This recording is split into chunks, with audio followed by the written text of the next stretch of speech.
Hello guys, welcome to episode 2.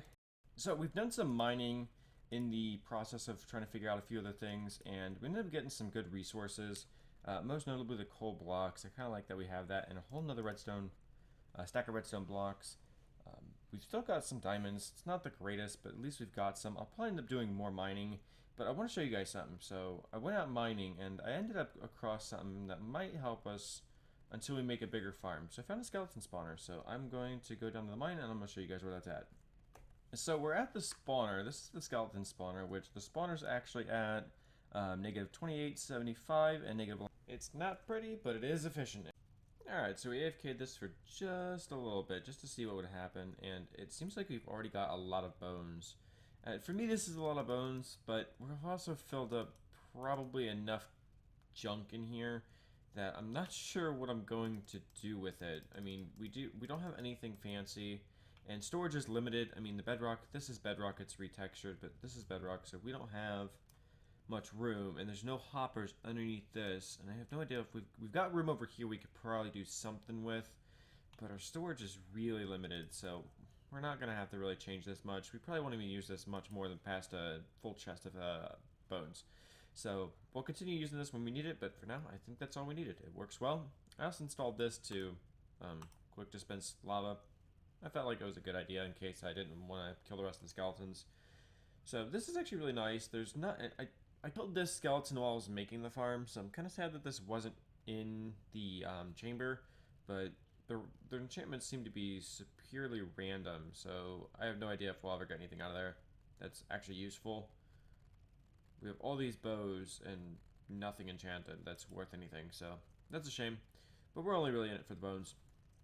And so we're going to go back up to base, and we've got a few other things we need to do. So we're going to go get started on the house. I've got a design I want to work with, but I haven't done any sketching on it yet because I really want to try something new. A view of this for the first time, and I think I kind of like the way this looks. It's really strange, and it's hard to explain why I like it, but I really do. I really like the way this looks. One second, let's get a good view. It's a very strangely shaped house, but I kind of like the way that looks. Alright, so I've got the inside of this done. I'm really happy with this so far. I definitely still want to texture the walls and everything, but I like the shape of this.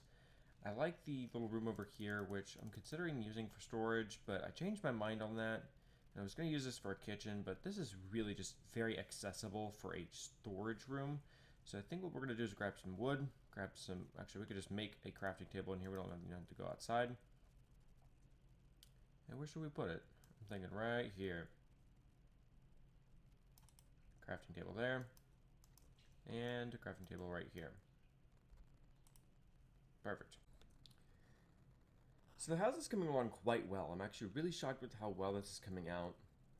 Jay came by a little bit ago, and he actually really likes the way this looks, so we're going to continue with it. We're going to completely build the house before we start adding some wear and tear to any of the materials here. I'm not sure we can do that to anything but the stone bricks, but we might strip some of the walls and the logs, and we'll just see what we can do with that. But for right now, we've got our enchantment table started. We only had enough leather to make 4 bookshelves, but we'll end up probably trading with the librarian to get the rest because they're quite expensive. And then we've got our storage room and our shulker boxes, which I'll probably end up using this wall for the time being. I know it looks tacky, but it's actually really convenient to have all my shulker boxes right here. And then the simple storage is in here. I have no idea how I'll sort this out, but for the time being, it looks pretty well. I like the way it looks. It's pretty easy to access everything. And the view is spectacular out this window. So I definitely want to do something past here at some point, but I'm not quite sure just yet what we'll do with that. So what we have to do next is I want to get the map in here, and I kind of want to put it right here, kind of in the way. Now, this first floor isn't always going to be the floor I access. I might end up accessing the second floor through a hangar bay or an elytra bay, because I'm probably not going to walk around a whole lot. I know I'm a little bit lazy on that, but I have to explain something first. I have a map here that is of my starting area mostly, and I can't use this map. I can't use this map, and I'll show you why. So if you compare this map and the map that's on the wall, you'll notice that there's a lot that's not there.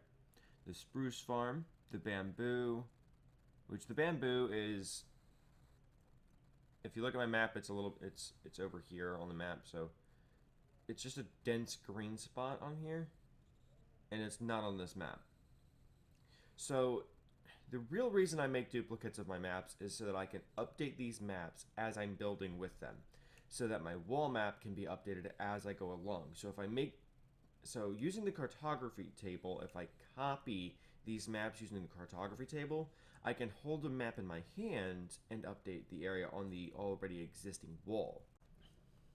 So I'm really glad we actually made this map into a chest, but I ended up just completing a raid, so we now have 3 totems of undying.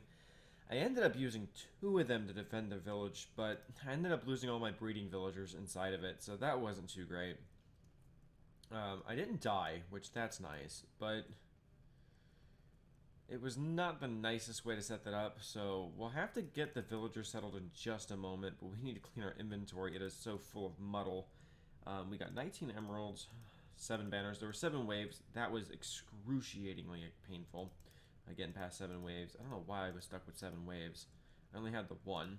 We got so much flesh and other items from the day and night cycles. We ended up getting 3 saddles. I don't think we'll need them for anything, but hey, they're there. They're there if we need them. And I think I'm going to chuck all this in there because we actually need to get a few materials to fix that, and we need to fix our map. Our map is a mess, but I'm really grateful, and I'll show you guys what I mean. So this is what the creeper did to the blast range. The creeper was all the way over here. My stairwell took a beating. I lost some shulker boxes up the wall. Thankfully, they don't despawn, or they can't be broken and permanently destroyed. They just pop off the wall and become an item. Always 100%. As well as the item frames. I didn't have to replace any of these item frames. But as you can see, it took the bottom half quarter out. Like, it took an entire 16 maps out, so we got 20 maps completely out. But check this out. So I went and threw them in the chest, and now we know exactly which maps got the most damage to them. Some of these don't look like they're in the right order, but that's okay. For the most part, I think we got everything. So this should be the bottom right. Dude.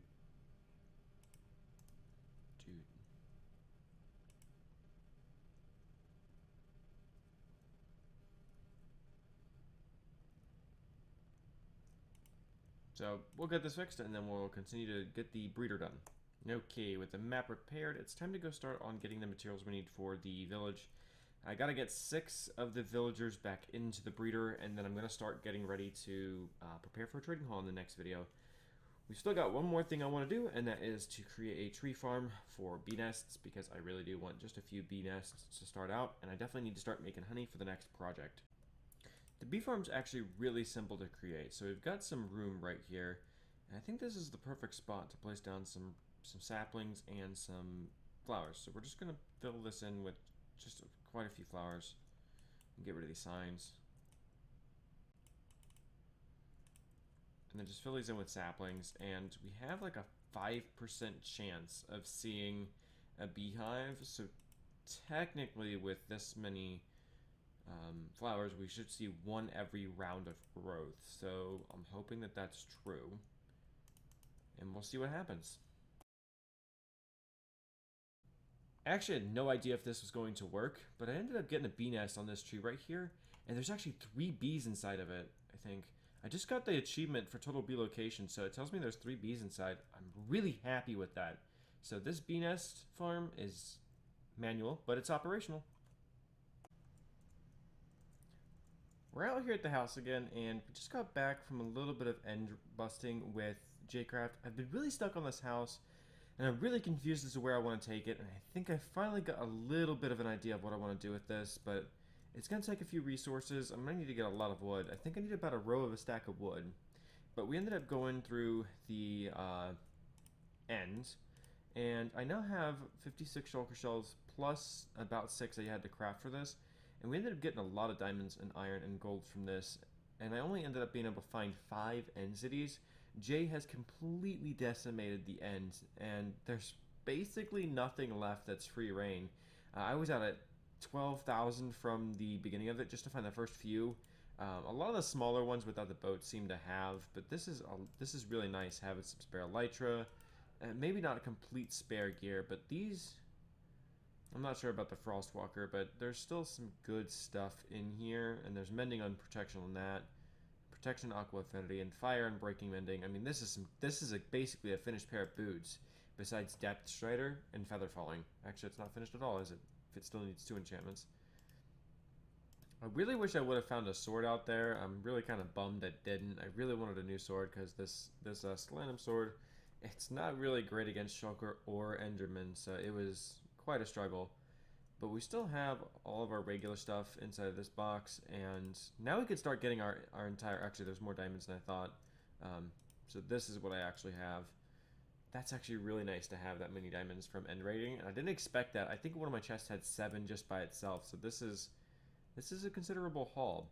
Now, I've spent some time in creative because I'm not sure where I want to take this house, and I finally got that out. I finally got an idea of what I want to do.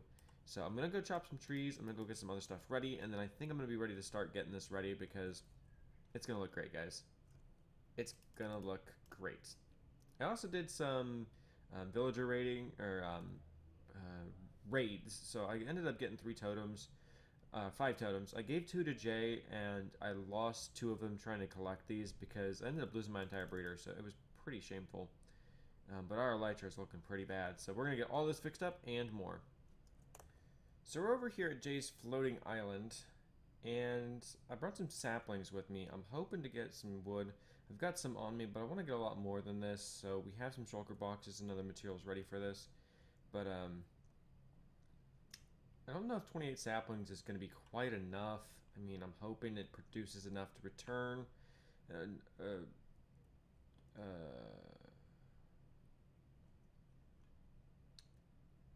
I'm not sure we can use this. That gaping hole has me really concerned. His blaster's way down there. Did he have a creeper get set off in here? Multiple creepers? Well, looks like we were going to use a tree farm, but creepers had a different plan. Yeah, I'm not sure I'm going to use this. This looks... Oh, that's definitely broke. Yep. Nope. We're not going to be able to use this. Oh well. I'm still really glad I have this tiny little tree farm. It's not the greatest in the world, but at least it works. It's very tedious, but I'm glad it works.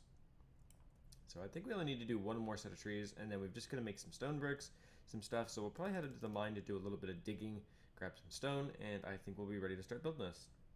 Okay, well that happened. It looks like a lightning strike is tearing down the bee farm. I guess we're told no by Mother Nature because it's actually quite hilarious. I don't know if it's even worth stopping it because I've got so many poppies and oak saplings. Like, I really don't care. Wow. That was, well, hey, goodbye, trees. So I'm really going to have to finish this house in the next episode. I'm unfortunately out of time in this episode. We have gotten a lot of other smaller things done. The skeleton grinder has definitely been a big bonus to what we've got, but we're soon going to start needing a lot more than what that thing will produce, especially when we start building with it. And this bamboo farm I'm probably going to expand upon, and I definitely need to make a more lightning-proof tree farm because that was really hilarious. But I mean, I don't want that to happen to every bee farm I make because just allowing it all to burn down is not going to do me any good. And with the spruce farm, I think we have enough materials to start with the next couple episodes. We have a lot of big projects planned between me and Jay, and I really need to start getting prepared for those. So this episode is coming to an end, and the next one will be up very shortly after this one. Unfortunately, guys, that's it for this episode, and I will see you in the next one.